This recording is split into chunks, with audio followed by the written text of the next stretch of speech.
Welcome to the podcast on North American literature hosted by the research group Studies in American Literature and Culture from the University of Granada. My name is Adriana Garcia and I will be the host of today's episode, where I will be joined by Daniela Garcia Niorte, student of English Studies in the University of Granada. We will be discussing the influence of John Winthrop in F. Scott Fitzgerald regarding the topics of the city upon a hill and the American dream. Without further ado, let's welcome Daniela to the podcast. How are you, Daniela? I'm very fine, thank you. How are you? I'm fine, thanks.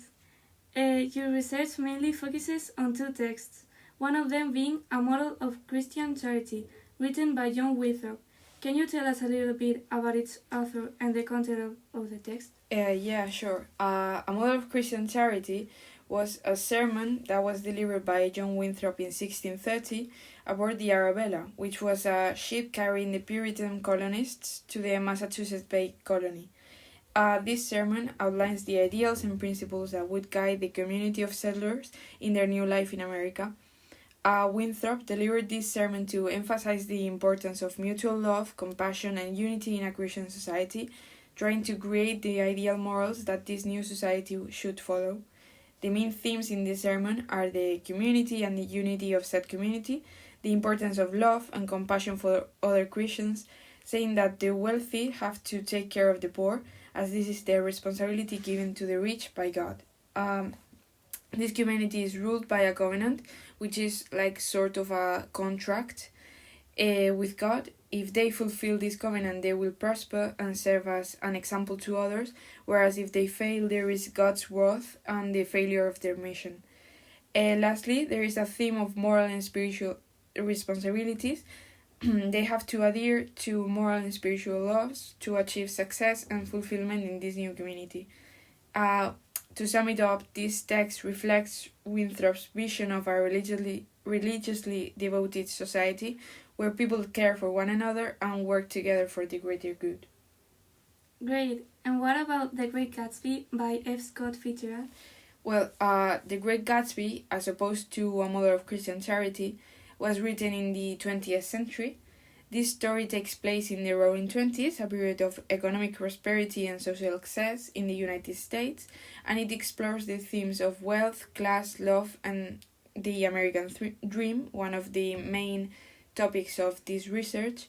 The novel is narrated by Nick Carraway, a young man that moves to Long Island to a house next to the mansion of Jay Gatsby, a wealthy and enigmatic man. Nick learns that Gatsby's wealth and social status are all part of a pursuit to win back his lost love, Daisy Buchanan, who is married now to Tom Buchanan, a British man.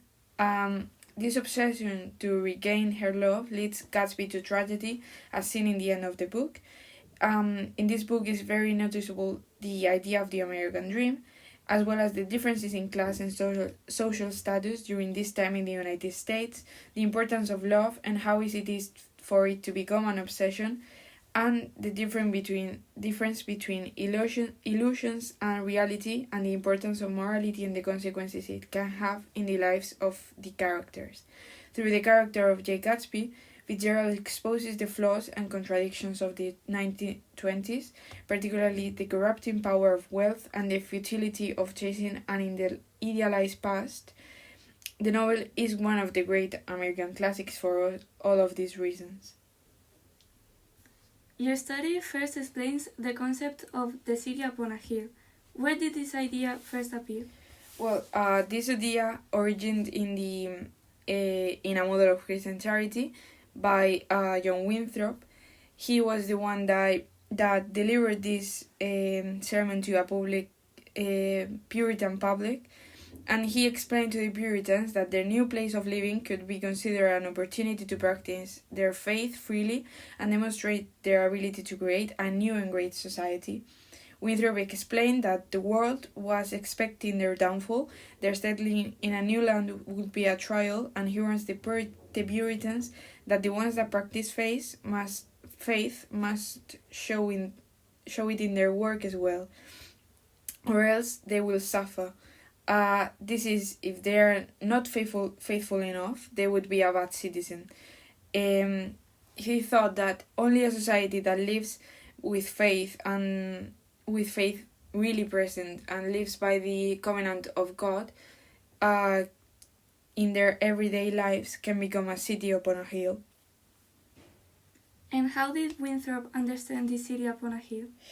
Well, he created this city upon a hill with a lot of symbolism. Firstly, the city upon a hill represents a moral and religious example. Winthrop envisioned the colony as a community governed by Christian principles and where its members would live according to high moral standards, setting example for others. Another symbolism is the city upon a hill as a city that has global visibility.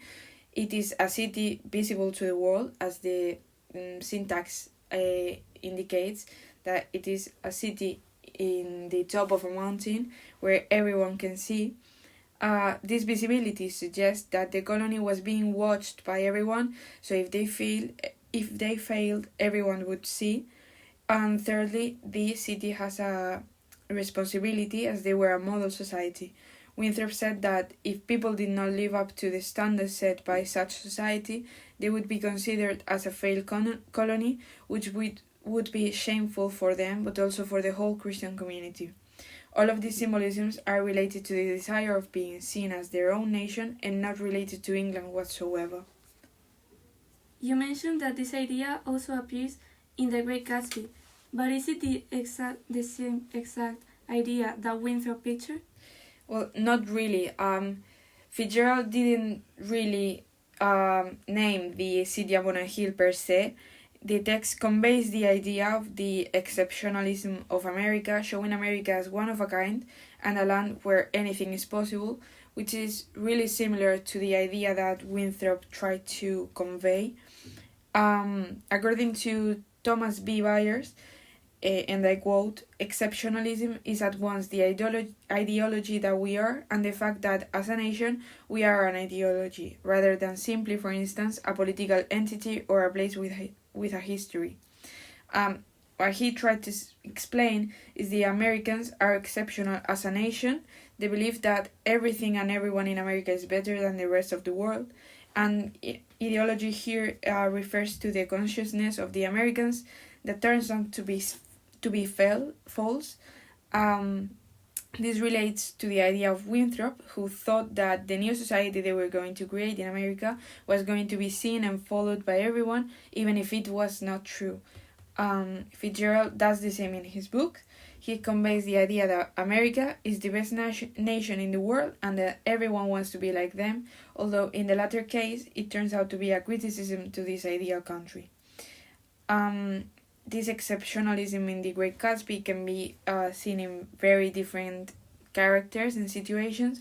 For example, Jay Gatsby, the protagonist, shows a kind of superiority as it represents America, we could say, as a perfect nation, superior to everyone because of its wealth and power. Fitzgerald did it as a critique to this ideal, whereas Winthrop, in his sermon, tried to evoke hope that the ideal American nation would be a reality. This image of Jay Gatsby as a representation of the city upon a hill and the exceptionalism and all of this that Fitzgerald tried to convey can be seen in many aspects of his personality and also the events that he creates. For example, the many parties that he celebrates in his house, they were really extravagant with a lot of excess, many people.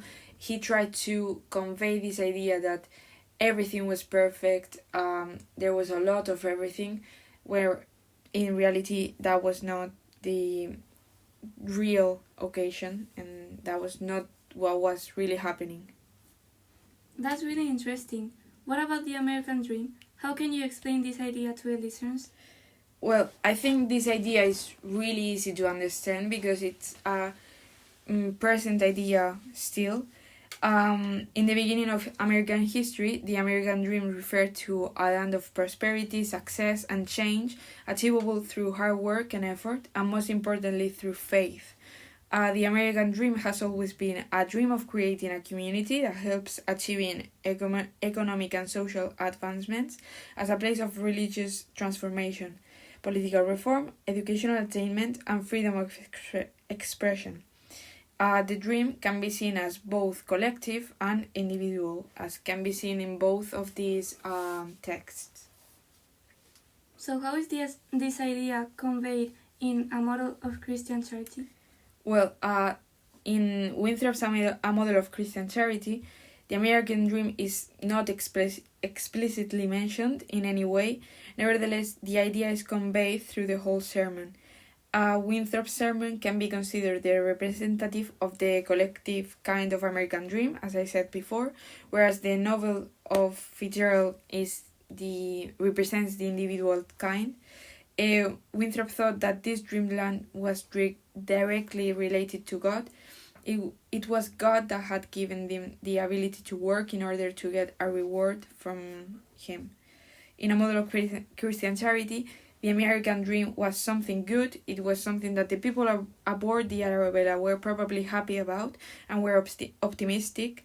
Also helped by the tone used by Winthrop of hope and optimism that motivated them to create this land of prosperity, of hope that would be the American dream. And what about in The Great Gatsby? Well, in The Great Gatsby, it's way more explicit, the idea of the American dream, but Fitzgerald what does is criticizing this idea.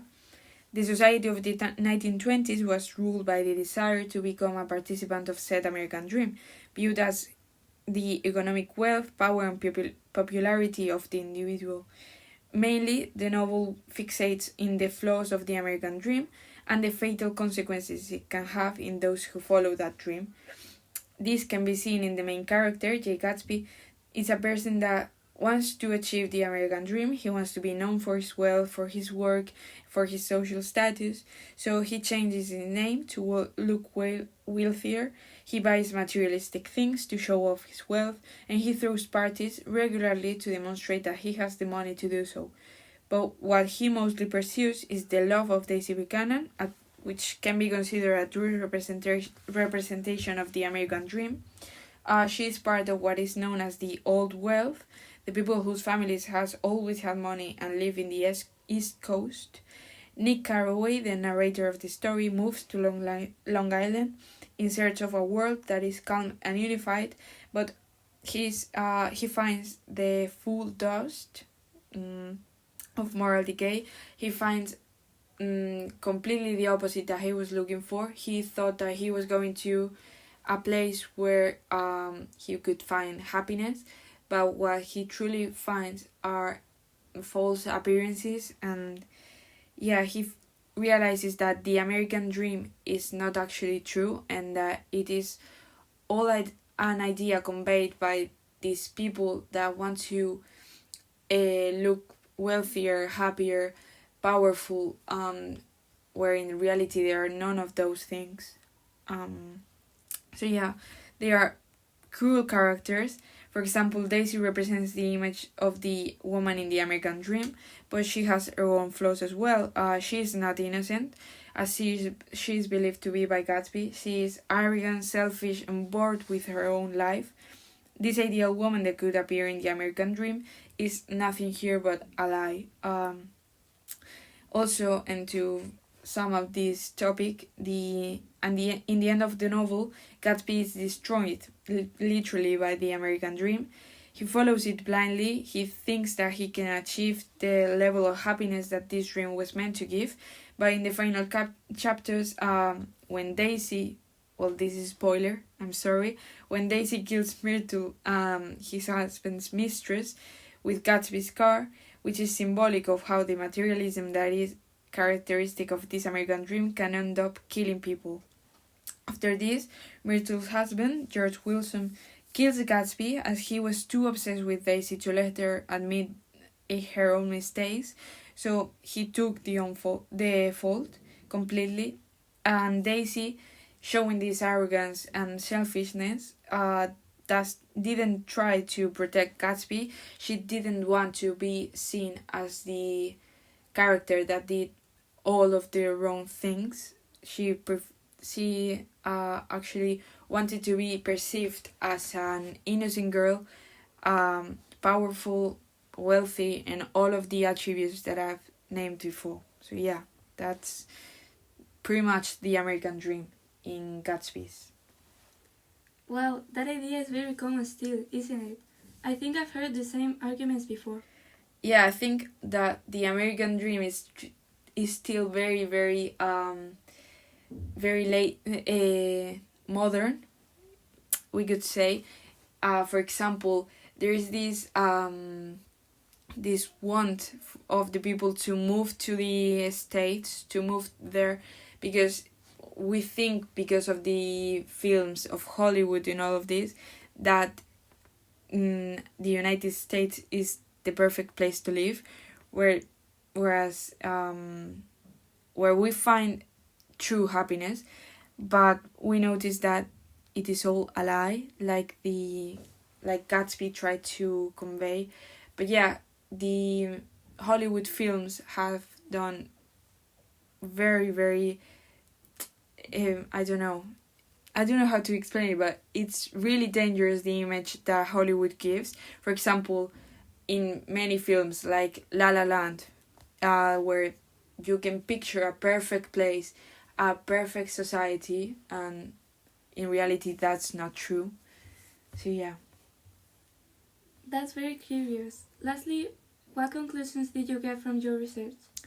Well, to sum it up, the conclusions that I got to were that A Model of Christian Charity and The Great Gatsby are two of the main texts in North American literature, and they both depict these ideas of City Upon a Hill and the American Dream.